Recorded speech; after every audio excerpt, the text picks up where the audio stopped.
Hello guys, मैं प्रिया एक बार आप लोग को फिर से स्वागत करती हूँ आपका अपना यूट्यूब चैनल सक्सेस विद सागर में। और फ्रेंड्स बता दें कि ये ज्योग्राफी का सेशन है, आप लोग को शाम 6 बजे डेली प्रोवाइड किया जाता है ये ज्योग्राफी का सेशन। तो फ्रेंड्स आप लोग का रिस्पांस भी अच्छी आ रही है, मैं देख रही हूँ आप लोग मेरा सपोर्ट कर रहे हैं और अच्छा ऐसे ही सपोर्ट करते रहिए। मैं दिल से आप लोग का thank you thank you thank you so much, क्योंकि अच्छी व्यूज आ रही है, मुझे भी अच्छा लग रहा है। बस आप लोग का सपोर्ट ऐसे ही बना रहे, मुझे बहुत ही अच्छा लग रहा है। देखते हैं आज के सेशन में मैं जो बात करने वाली हूँ 10 क्वेश्चंस बात करने वाली हूँ। और फ्रेंड्स ये ज्योग्राफी का सेशन है और मैं वही क्वेश्चंस ली हूँ जो आपके एग्जाम में 110% पूछने की संभावना है। देखिए ये क्वेश्चंस जो है फ्रेंड्स, देखते हैं क्वेश्चंस की बात करते हैं। ये क्वेश्चंस जो है जनसंख्या में उच्च वृद्धि का जो लक्षण है वो क्या कारण है। जनसंख्या जो बढ़ती जा रही है लगातार, वो किस कारण से बढ़ती जा रही है, इसका जो कारण है फ्रेंड्स उच्च जन्म और निम्न मृत्यु दर। देखिए आप लोग को पता होगा कि कोरोना वायरस महामारी चल रही है, WHO ने कोरोना वायरस को महामारी घोषित कर दिया। आप लोग को पता होगा लॉकडाउन भी लगाई सरकार ने, लेकिन अब खत्म होने वाली है, ट्रेन भी स्टार्ट होने वाली है। देखिए इस क्वेश्चन का उसी से रिलेटेड है, कोरोना वायरस से। कोरोना वायरस की वजह से ढेर सारे व्यक्ति की मौत हो गई है, तो ये क्वेश्चन पूछने की संभावना है।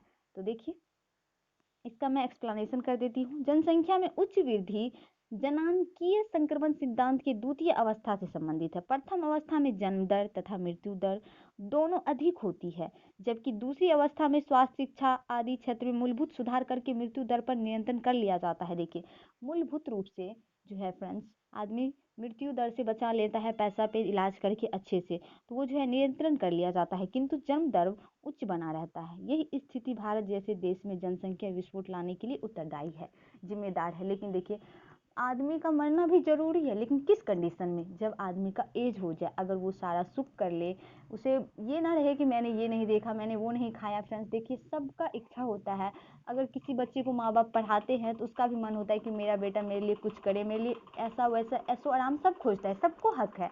और फ्रेंड्स आप लोग भी ऐसे ही करेंगे, अपने माता पिता को अच्छे से देखभाल करेंगे और अच्छे से रख भी रहे होंगे, मुझे लगता है। और अभी तो आप खुद ही स्टूडेंट हो एक। तो देखते हैं इसका आंसर आप लोग को समझ में आ गया होगा। जनसंख्या में जो उच्च वृद्धि का कारण है उच्च जन्म और निम्न मृत्यु दर का। एज अगर लिमिट हो जाता है तो मरना तो जरूरी है, लेकिन तब, लेकिन ऐसा ना हो वो बिना एज के ही मर जाए तो बहुत दुख होता है। अपने को खोने का गम ये बहुत ही डेंजर है, ये बहुत ही बता नहीं सकते, छोड़िए खैर वो।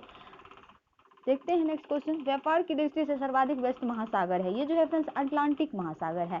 देखिए व्यापार जो किया जाता है उसकी दृष्टि से अगर सर्वाधिक व्यस्त महासागर आप लोगों से पूछा जाए तो अटलांटिक महासागर हो जाएगा, और सबसे गहरा महासागर पूछा जाए तो वो प्रशांत महासागर हो जाएगा। सबसे गहरा महासागर जो है फ्रेंड्स वो प्रशांत महासागर है, याद रखना है। और फ्रेंड्स बता दें इस चैनल पे अच्छे लेवल की सिलेक्टिव क्वेश्चंस पढ़ाया जाता है। अगर आप लोग इस चैनल पे नए हैं तो चैनल को सब्सक्राइब कर लीजिए इसी तरह के अच्छे लेवल की सिलेक्टिव क्वेश्चन पढ़ने के लिए, और नोटिफिकेशन पाने के लिए बेल पर क्लिक कर दीजिए, आपको हमारे हर एक वीडियो का अपडेट मिलता रहेगा समय पे। और फ्रेंड्स बता दें मॉर्निंग 6 बजे डेली बेसिस पे आपको करंट की वीडियो प्रोवाइड किया जाता है इस चैनल पे, और वो सर लेके आते हैं, सुमित सर, जो कि अच्छे एक्सप्लेनेशन के साथ लेके आते हैं। तो आप लोग उस सेशन को भी जरूर ज्वाइन कीजिए, बहुत ही इंपॉर्टेंट होगा, बहुत ही मदद मिलेगी। और फ्रेंड्स देखिए एक बात मैं बता देना चाहती हूँ, अगर आपको लगता है कि मुझे अच्छा लग रहा है क्वेश्चन मेरे एग्जाम के लिए हेल्पफुल है, तब भी आप इस चैनल को सब्सक्राइब कीजिए। वैसे कोई जो जबरदस्ती नहीं है कि मेरे चैनल को सब्सक्राइब करके कीजिए, ऐसा कुछ नहीं है, आपको अगर अच्छा लग रहा है तो कीजिए। देखते हैं क्वेश्चन का बात करते हैं। किसी क्षेत्र में जनसंख्या घनत्व किससे मापा जाता है, किसी क्षेत्र में, ये लोगों के द्वारा मापा जाता है। देखिए बताती हूँ मैं, प्रति वर्ग किलोमीटर क्षेत्र में निवास करने वाले लोगों की जनसंख्या को उस क्षेत्र का जनसंख्या घनत्व कहते हैं। उदाहरण स्वरूप मान लीजिए एक गांव का उदाहरण लीजिए और 1 वर्ग किलोमीटर में विस्तारित है तथा उस गांव की निवासित लोगों की संख्या 150 है, 150 है, सपोज कीजिए 150 है, इसी 150 को इस जनसंख्या का घनत्व कहा जाता है। तो आप लोग समझ गए होंगे जनसंख्या घनत्व किससे मापी जाती है, तो लोगों से मापी जाती है। 1 वर्ग किलोमीटर में जितना रहता है उसी को जनसंख्या घनत्व कहते हैं। नेक्स्ट क्वेश्चन से निम्नलिखित में से किस देश में मुसलमानों की संख्या सबसे अधिक है, ये हो जाएंगे इंडोनेशिया। देखिए बात आई है, सर्वाधिक मुसलमान आबादी वाला देश अगर पूछा जाए तो वो इंडोनेशिया हो जाएगा। इसी संदर्भ में बात करें भारत का कितना स्थान है तो वो तीसरा स्थान है, और पाकिस्तान का कितना स्थान है तो वो दूसरा स्थान है, पाकिस्तान का मुसलमान आबादी में। तो आपके लिए इंपॉर्टेंट है, बहुत ही इंपॉर्टेंट है, आपको याद रखना है।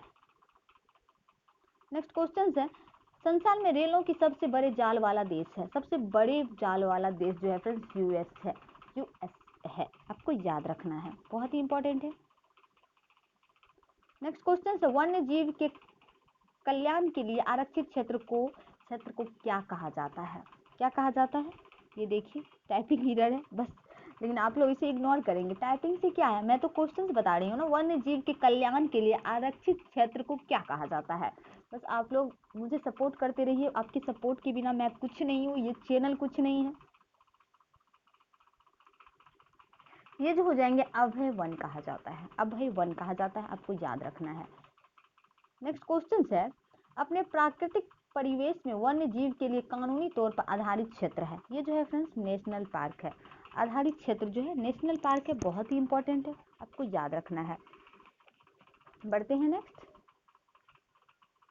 नेक्स्ट क्वेश्चन है, वातावरण में क्लोरोफ्लोरोकार्बन उत्सर्जन पर प्रतिबंध लगाने वाले प्रथम प्रोटोकॉल कहाँ बनाया गया था? बना था या गया था, दोनों एक ही हुआ। आप लोग को अगर आंसर पता है तो कमेंट कीजिए।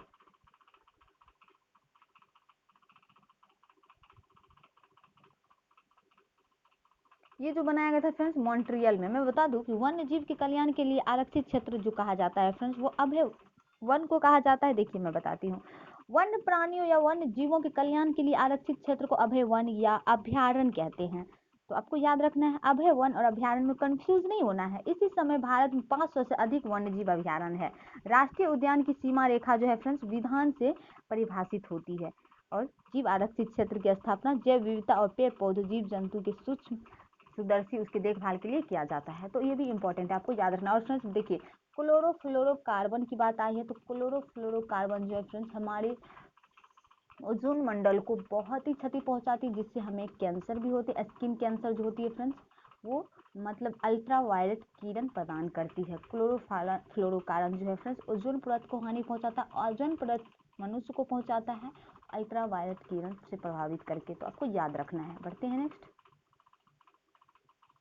नेक्स्ट क्वेश्चन है, रेड डाटा बुक में किसका विवरण दर्ज होता है? बहुत इंपॉर्टेंट है। देखिए रेड डाटा बुक में आप लोग समझ गए होंगे जो संकटग्रस्त में है। आप लोग को पता होगा कि रेड जो है फ्रेंड्स वो खतरा का प्रतीक है, तो इससे भी आप दिमाग लगा के समझ सकते हैं। देखिए रेड डाटा बुक जो है फ्रेंड्स वो विवरण रहता है संकटग्रस्त पौधे व जीवों का। देखिए कोई अगर पौधा खत्म होने वाला है, संकट में है, ज़्यादा नहीं बचा है उसका, और जीव है, तो इसी तरह तो आपको याद रखना है, उसमें उसका विवरण दर्ज होता है। नेक्स्ट क्वेश्चन है, वातावरण में सबसे क्रियाशील पारिस्थितिक तंत्र कौन सा है? कौन सा है? ये जो है खारी है। खारी जो है फ्रेंड्स वातावरण में सबसे क्रियाशील पारिस्थितिक तंत्र है, और इसका जो इंग्लिश में नाम है एस्चुअरी है। एस्चुअरी इसका नाम है। खारी वातावरण में सबसे क्रियाशील पारिस्थितिक तंत्र कौन सा है, तो वो खारी हो जाएंगे। और कंफ्यूज करने के लिए कहीं एक्चुअरी दे देंगे, तो आपको कंफ्यूज नहीं होना है। जो भी पढ़ना है कम पढ़ना है, कंफ्यूज क्लियर करके पढ़ना है। कंफ्यूजन नहीं रखना है कि मुझे ये है कर लेंगे कभी नहीं, ऐसा करने से काम नहीं चलेगा, ऐसा करने से एग्जाम नहीं निकलने वाला है। 10 ही पढ़िए, आखिर 10 का क्वेश्चन आप सटीक जानिएगा तो कुछ आप उसको छांट के भी बना लीजिएगा। तो देखते हैं, इसका एक्चुअरी भी हो जाएंगे और खाड़ी भी हो जाएंगे। तो फ्रेंड्स आज के सेशन में इतना ही, और ये वीडियो कैसा लगा आप लोग कमेंट जरूर कीजिएगा। मेरे चैनल पे नए होंगे तो सब्सक्राइब भी करने का कोशिश कीजिएगा, और अपने स्टडी ग्रुप में शेयर कीजिएगा। Thank you guys, bye bye and take care.